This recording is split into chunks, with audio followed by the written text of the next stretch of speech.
and the 20th and 21st century that we now live in.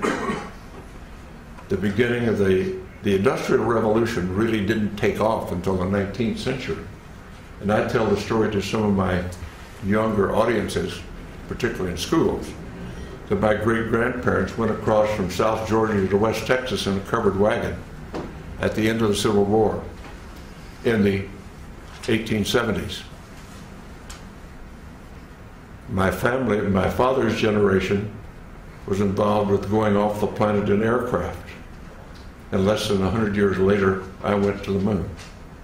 So some covered wagons to going to the moon in less than 100 years is a history of the development of our civilization in not our lifetime, but a couple of generations.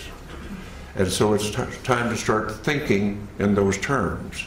And particularly since now, in the 20th and 21st century, we suddenly find that due to our expertise and our genius in science and technology, we have exploded our population from under 2 billion at the beginning of the 20th century to over 6.5 billion at this point.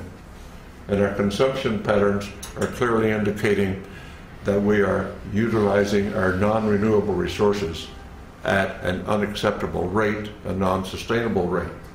So we've got a lot of thinking to do about what being an advanced civilization really means. But let's put all that aside for a moment, because we're here to talk about disclosure. And what I am suggesting is it is now time to put away this embargo of truth about the alien presence.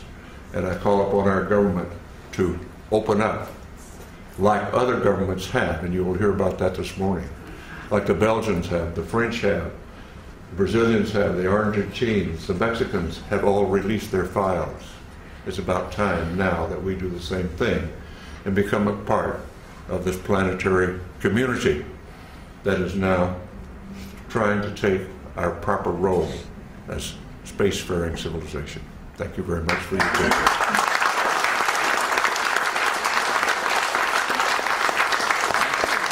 All right, now, would any of the media like to ask either of these gentlemen a question at this point?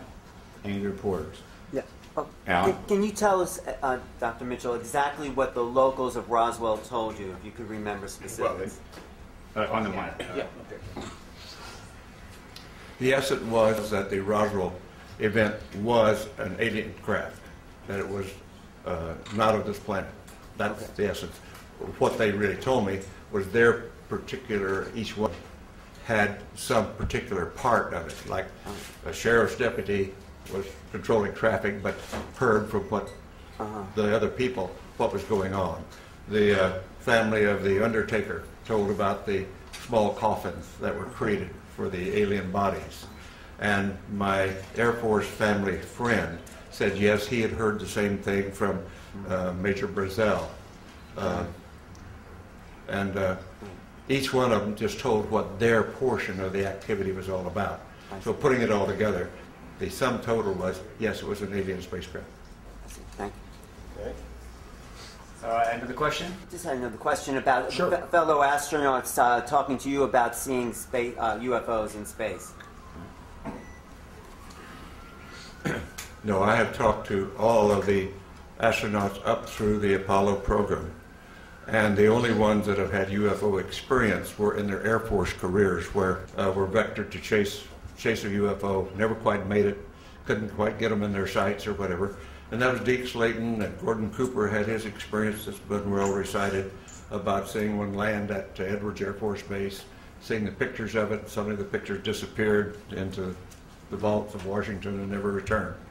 But the military people that had UFO experience were in their Air Force careers before the astronaut program. And of course, being a military and Navy pilot myself, the stories among airline pilots and other pilots is they're just all over the places. And we're all told, shut up about it. I never chased one myself, but all my friends that did, where it was all the same thing, don't talk about it. Thank you.